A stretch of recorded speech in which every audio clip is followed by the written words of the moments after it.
आज हम लोग मेडिकल टर्मिनेशन ऑफ प्रेगनेंसी, जिसको हम शॉर्ट में बोलते हैं एनटीपी, का अध्ययन करेंगे।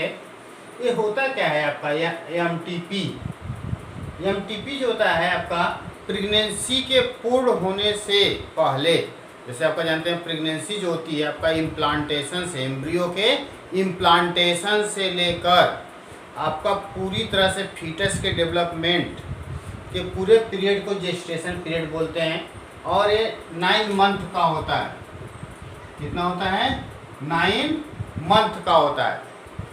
तो पूरा गर्भावस्था या तो जेस्टेशन पीरियड के पूर्ण होने से पहले, उसके पूर्ण होने से पहले ही अगर हम वॉलंटरी स्वैच्छिक रूप से या तो इंटेंशनल जानबूझकर उस गर्भ को खत्म कर देते हैं तो उसे हम क्या बोलते हैं?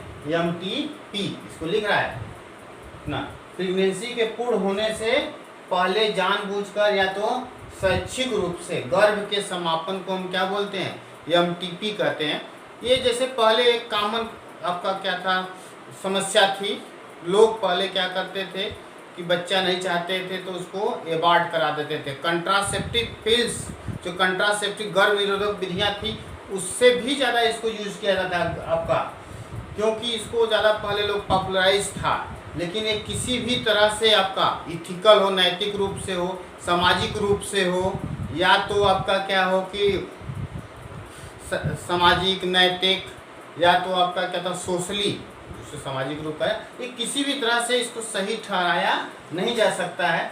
तो बाद में जैसे क्या है कि 1971 में क्योंकि कुछ समस्याएं भी थी इसमें आपका एमटीपी में, तो 1971 में गवर्नमेंट ऑफ इंडिया ने इसको लीगलाइज कर दिया, कानूनी स्वीकृति दे दी कि आप एमटीपी कर सकते हैं।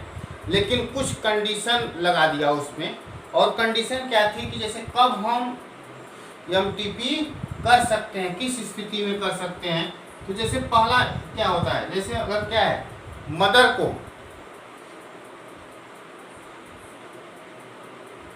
को कोई प्रॉब्लम्स है, जैसे मदर इलनेस है, मेंटल इलनेस है, माँ अगर मानसिक रूप से स्वस्थ नहीं है, ठीक है, या तो उसको कोई जैसे कैंसर है, अगर मान लीजिए ब्रेस्ट का या तो सर्वाइक्स का, ये सब कई अगर कोई समस्याएं हैं जो क्या था आपका, अगर उसके प्रेगनेंसी को कंटिन्यू करने में उसके जीवन पे प्रतिकूल प्रभाव पड़ रहा है, उसकी मृत्यु हो सकती है, तो उस समय आपका एमटीपी कर सकते हैं।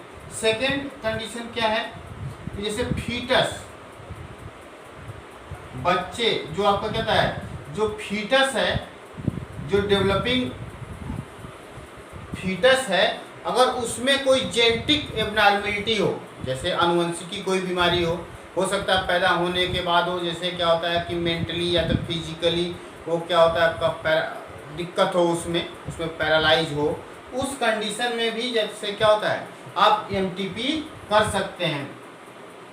थर्ड कंडीशन में जैसे रेप, अगर किसी मान लीजिए लड़की के साथ रेप हो गया और वो गर्भ से हो गई, तो उस केस में क्या होता है कि वहाँ पे भी हम एमटीपी कर सकते हैं। फोर्थ कंडीशन, अगर मान लीजिए कोई कंट्रासेप्टिव्स फेल्योर ऑफ कंट्रासेप्टिव मेथड, अगर मान लीजिए जो कंट्रासेप्टिव्स गर्भ निरोधक विधि का यूज किए हैं आप, गर्भ निरोधक विधि जैसे आपका क्या होता है कि पढ़े हैं पिछले वीडियोज में, ठीक, इस गर्भ निरोधक विधि का प्रयोग किए, जैसे आपका किसी तरह से आपका जैसे ट्यूबेक्टॉमी, वैसेक्टॉमी, या तो कोई आपका दूसरा गर्भ निरोधक विधि को अपनाने के बाद भी अगर मान लीजिए क्या गर्भ हो गया, तो इन सब कंडीशनों में आप एमटीपी कर सकते हैं। फिर क्या है कि एमटीपी जैसे कब करना चाहिए, जैसे 9 मंथ है, ये तो कंडीशंस है कि मन किस कंडीशन में एमटीपी किया जा सकता है कानूनी रूप से। फिर दूसरी बात क्या है कि आपका माने किस महीने तक ये ज़्यादा सेफ है।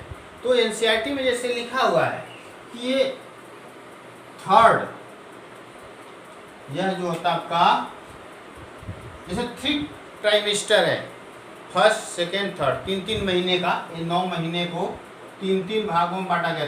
फर्स्ट 3 मंथ, फिर सेकेंड 3 मंथ और फिर थर्ड 3 मंथ। इस तरह से डिवाइड किया गया है। ये फर्स्ट ट्राइमेस्टर, ये होता है सेकेंड ट्राइमेस्टर और थर्ड ट्राइमेस्टर। तो फर्स्ट ट्राइमेस्टर में ये सेफ माना जाता है एकदम पूरा कि एमटीपी कर सकते हैं 3 महीने तक, ये जब से सबसे सेफ होता है। लेकिन सेकेंड ट्राइमेस्टर आपका सेकेंड मंथ थर्ड मंथ जो दूसरा 3 मंथ है वो सेकेंड ट्राइमेस्टर है। ये सेकेंड ट्राइमेस्टर में रिस्की होता है ज़्यादा, मदर और के लिए बहुत ज़्यादा रिस्क होता है उसके जीवन के लिए, तो इसमें बचना चाहिए, इसमें सेकेंड ट्राइमेस्टर में एमटीपी से। और फिर देखिए कहा कि आपका कहता है कि इसमें कुछ संशोधन हुए, एमटीपी में कुछ संशोधन हुए, जैसे क्या था आपका सामाजिक जो वर्कर्स थे या तो फिर कोर्ट और वकील, इन सब जैसे कई आपके ऐसे केसेज आए जहाँ पे बहुत दिक्कतें थी, ठीक। और 20 वीक्स तक, जैसे पहले क्या था 1971 जो संशोधन हुआ कानूनी रूप से कि एमटीपी कर संशोधन है, कानूनी रूप से जो मान्यता मिली कि आप एमटीपी कर सकते हैं, उसमें 20 वीक्स की स्वीकृति थी। 20 वीक्स तक क्या कर सकते हैं आप, तो एमटीपी कर सकते हैं। लेकिन उससे आपका क्या था कुछ समस्याएं आ रही थी, ठीक, क्योंकि कुछ उसके बाद भी कुछ प्रॉब्लम्स थी, तो उसको क्या है कि आपका संशोधन किया गया। कब संशोधन किया? 2018 में 2018 में संशोधन करके उसको 24 वीक्स कर दिया गया। ये एनसीईआरटी में दिया नहीं हुआ है, लेकिन आपको चूंकि थोड़ा सा जानना जरूरी है, बाद में अमेंडमेंट हुआ है, इसमें 24 वीक्स कर दिया गया है। और फिर जैसे क्या है रेप के केसेज में जैसे बहुत ही स्ट्रिक्ट कंडीशन लगा करके इसको 27 वीक्स कर दिया गया है कि रेप अगर ये हुआ है, अगर वो प्रेग्नेंट है तो उसमें 27 वीक्स तक हम एमटीपी कर सकते हैं। फिर बात आती है कौन परफॉर्म करेगा एमटीपी। एमटीपी जनरली सभी लोगों नहीं कर सकते हैं, सभी मेडिकल प्रैक्टिशनर। आपका जो एक्सपर्ट है, मेडिकल एक्सपर्ट होता है आपका किसी स्टेट का, किसी डिस्ट्रिक्ट का, वो वहीं इसको कर सकता है और किसी गवर्नमेंट्स के मेडिकल हॉस्पिटल में ही किया जा सकता है, इसको प्राइवेट में अलाउ नहीं है। फिर क्या है कि जैसे इससे प्रॉब्लम है एमटीपी, प्रॉब्लम्स क्या है एमटीपी के कुछ, जैसे इसको अनक्वालिफाइड पैक्स, जैसे कुछ लोग नहीं होते हैं, जैसे गांव में ही कुछ नर्सें होती हैं जिनको नहीं अलाउ होता है, वो भी बहुत ज़्यादा धड़ल्ले से आपका क्या करती हैं, एबॉर्शन कराती रहती हैं, एमटीपी कराती रहती हैं, जिससे बहुत ज़्यादा प्रॉब्लम्स होती है। कभी कभी जैसे क्या होता है कि माँ आपका लेडीज़ के बॉडी से बहुत ज़्यादा खून निकल जाता है और दूसरे कॉम्प्लिकेशन होते हैं जिससे वो उसकी डेथ भी हो जाती है। और दूसरा इसका प्रॉब्लम्स क्या है, मिस यूज ऑफ अमीनोसेंटोसिस। अमीनोसेंटोसिस का इसका मिस यूज किया जाने लगा इससे। अमीनोसेंटोसिस आप लोग जानते हैं कि जैसे जब मदर के पेट में बच्चा होता है तो उसमें एक फ्लूइड होता है, वो फ्लूइड को बोलते हैं एमनियोटिक फ्लूइड, एमनियोटिक द्रव होता है। इसी में आपका क्या होता है, फीटस होता है, और इस फीटस को ये जो एमनियोटिक फ्लूइड होता है सूखने से बचाता है और शॉक एब्जॉर्बर होता है एक तरह से। तो इसी से क्या करते हैं, इसी में सेल होता है, जो ये फीटस है, फीटस की कुछ सेल कोशिकाएं इसी में पाई जाती हैं। इसी कोशिकाओं को लेकर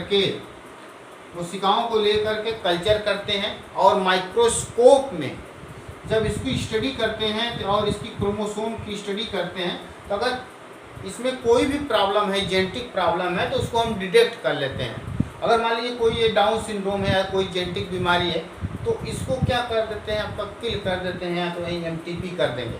लेकिन इसका मिस यूज क्या हुआ अमीनोसेंटोसिस का, कि फीमेल फोर्टिसाइड्स, ठीक है, अगर इससे पता भी करने लगे लोग कि ये जो गर्भ है यह लड़का है कि लड़की है, मेल है कि फीमेल है, गर्ल्स है। अगर मालूम हो गया कि ये लड़की है तो उसको क्या करते थे, उसका एबार्सन करा देते हैं। ये मिस यूज हुआ आपका अमीनोसेंटासिस का एमटीपी के थ्रू। तो आज के डेट में गवर्नमेंट ने एकदम पूरी तरह से कह दिया है आपका क्या है, फीमेल चेक नहीं होगा आपका, इस तरह से पूरी तरह से। इस पर कुछ रोक लगी है लेकिन उतना पूरी तरह से रोक नहीं लग पाई है, जिससे क्या होता है कि कई स्टेट ऐसे भी हैं जहाँ पे मेल फीमेल का रेशियो एकदम डिस्टर्ब हो गया था शुरू में। और ये सब जैसे आपका ये एमटीपी के अंडर में ये सब आपको हम बताए हैं। इसको आप लोग क्या करिएगा, पढ़ लीजिएगा, नोट्स भेज देंगे उसको, फिर नोट्स भी कर लीजिएगा।